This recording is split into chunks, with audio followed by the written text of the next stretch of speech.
আসসালামু আলাইকুম।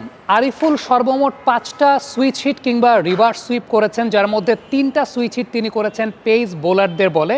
আরিফুলের এমন টি-20 অ্যাপ্রোচের ব্যাটিংয়ের এক্সিকিউশনটা দেশের ক্রিকেট পাড়ার অনেকের কাছে একটা সারপ্রাইজিং এলিমেন্ট। যদিও আমরা যারা আরিফুলকে দেখেছি ছোটোবেলা থেকে আমাদের জন্য খুব একটা সারপ্রাইজিং না, কিন্তু ম্যাচ সিচুয়েশনে টি-20 ক্রিকেটে আরিফুলকে তো আসলে আমরা কেউই দেখি নাই। সিলেক্টরদের কাছেও এরকম কোনো ট্র্যাক রেকর্ড নাই, বিপিএলের ফ্র্যাঞ্চাইজি যারা আছেন তারাও কিন্তু ওইভাবে দেখেন না। যদিও আরিফুলকে ফরচুন বরিশাল এবার দলে নিয়েছে, কিন্তু ঠিকঠাক মতো তিনি ম্যাচ পাবেন কিনা সেই ব্যাপারটাও কিন্তু কেউ শিওর না, কারণ টি-20 ক্রিকেটে এই প্লেয়ারদেরকে আমরা কেউ দেখিই নাই। সো এনসিএল টি-20-র মতো টুর্নামেন্টের কথা গেল ৩-৪ বছর ধরে যে আমরা বলে আসছি, তার পেছনে অন্যতম বড় কারণের জায়গাটা হচ্ছে এই প্লেয়ারদেরকে তো আমাদের চিনতে হবে, দেখতে হবে, এই প্লেয়ারদেরকে তো আমাদের টি-20 ক্রিকেটের সুযোগটা দিতে হবে। Let's analyse Ariful's switch hit. তার সুইচ হিটগুলো একটু অ্যানালাইজ করি। একটা খুব কমন বিষয় আমরা খেয়াল করেছি তার সুইচ হিটগুলো পর্যালোচনা করে, একটা ক্ষেত্রে না, আমি যদি 3টা বলের কথাই আপনাদেরকে বলি, একদম কমন একটা ফ্যাক্টর, সেটা হচ্ছে বোলার ডেলিভারি স্ট্রাইডে যাওয়ার আগেই আরিফুল কিন্তু সুইচ হিটের পজিশনের জন্য রেডি হয়ে যাচ্ছেন। অর্থাৎ এই জায়গাটায় পুরোপুরি প্রি মেডিটেটেড ওয়েতেই তিনি সুইচ হিট কিংবা রিভার্স সুইপ করছেন।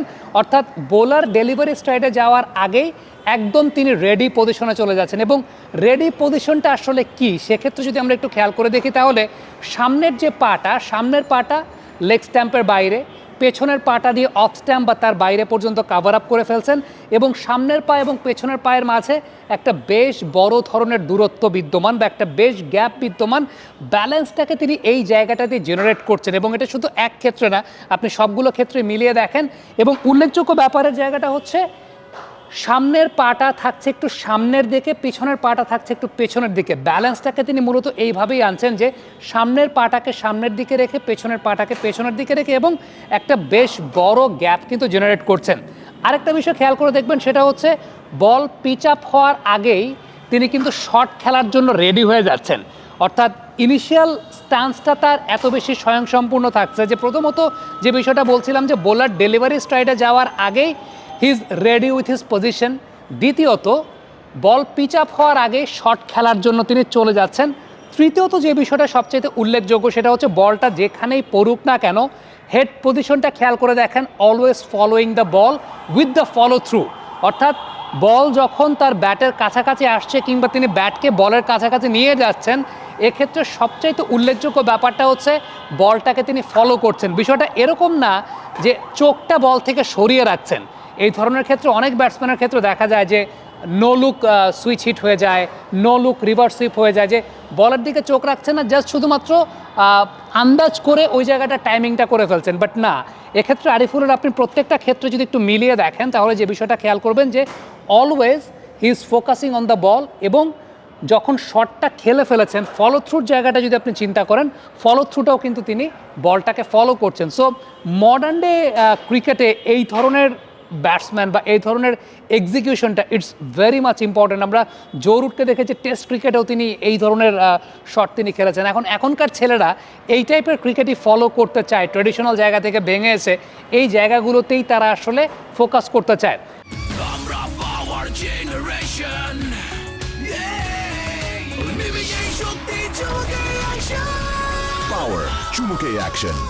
আরেকটা উল্লেখযোগ্য ব্যাপার বলবো, সেটা হচ্ছে আমরা অনেক ব্যাটসম্যানের ব্যাপারে কথা বলি, ইভেন ন্যাশনাল টিমে আছেন, যে শুধুমাত্র লেগ সাইড ওরিয়েন্টেড শটই খেলেন। আরিফুলের এই ইনিংসটা একটা ডিসপ্লে ছিল যে চারিদিকে তিনি শট খেলছেন, বা চারিদিকে শট খেলার যে জায়গাটা, সেই জায়গাটা খুব ভালো মতো লক্ষ্য করা গেছে। এবং আমি সবচেয়ে বেশি ইমপ্রেস হয়েছি যে জায়গাটাতে, সেটা হচ্ছে ফ্রন্ট লেগ দ্রুত ক্লিয়ার করতে পারার ক্যাপাবিলিটির জায়গাটা। খেয়াল করে দেখবেন আরিফুল অনসাইডে যে সমস্ত শট খেলেছেন, খুব দ্রুতই তিনি ফ্রন্ট লেগটাকে ক্লিয়ার করছেন। আমাদের ম্যাক্সিমাম ব্যাটারদের, ইভেন ন্যাশনাল টিমে টেকনিক্যালি অনেক শার্প ব্যাটারদের ক্ষেত্রে আমরা দেখি, যেটা হচ্ছে অ্যাক্রস শেপে যাওয়া ফ্রন্ট লেগটাকে ক্লিয়ার করতে না পারা, বা অ্যাক্রস শেপে গিয়েই দেন লেগ সাইডে শট খেলতে যাওয়া। এতে যেটা হয় যে আইলাইন ফল করে, হেড পজিশন ফল করে। আরিফুলের ক্ষেত্রে একটা বিষয় খেয়াল করে দেখেন, তা হচ্ছে খুব দ্রুতই তিনি ফ্রন্ট লেগটাকে ক্লিয়ার করছেন, এবং ফ্রন্টোর জায়গাটা ম্যাক্সিমাম ক্ষেত্রে স্ট্রেটিশ পজিশনেই থাকছে। একদম খুব ভালো মতো আপনি পায়ের পজিশনটা খেয়াল করে দেখবেন যে ফ্রন্ট লেগটাকে খুব দ্রুত ক্লিয়ার করছেন। এখন আপনি আপনার ফ্রন্ট লেগটাকে যত দ্রুত ক্লিয়ার করতে পারবেন, তত আপনার শটের এলিভেশনটা আপনি পাবেন, এবং আপনি ম্যাক্সিমাম রেঞ্জ শটের ক্ষেত্রে পাবেন, বিশেষ করে আপনি যখন লেগ সাইডে শটগুলো খেলছেন। সো একে তো চারিদিকে শট খেলার একটা জায়গা আমরা দেখতে পেয়েছি, দ্বিতীয়ত সবচেয়ে উল্লেখযোগ্য ব্যাপার ফ্রন্ট লেগটা দ্রুত ক্লিয়ার করতে পারছেন। হ্যাঁ, একদম টপ সার্কিটের বোলারদের বলে বা একদম ইন্টারন্যাশনাল লেভেলের বোলারদের বলে কেমন পারফর্ম করবেন সেটা এখনই আলোচনার বিষয়বস্তু না।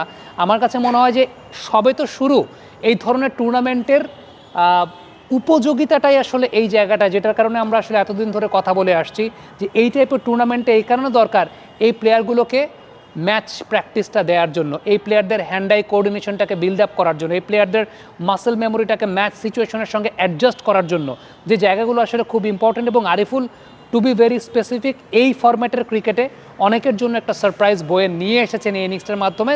তার জন্য শুভকামনা থাকবে। আমরা আশা করব যে এই ধরনের ব্যাটিং, রান কম করতে পারেন কোনো দিন, রান বেশি করতে পারেন কোনো দিন, কিন্তু এই টাইপের ব্যাটিং, এরকম এক্সিকিউশন তিনি সেটা বজায় রাখবেন। Thank you very much. Comment বক্সে আপনাদের মন্তব্য মতামত জানতে চাই।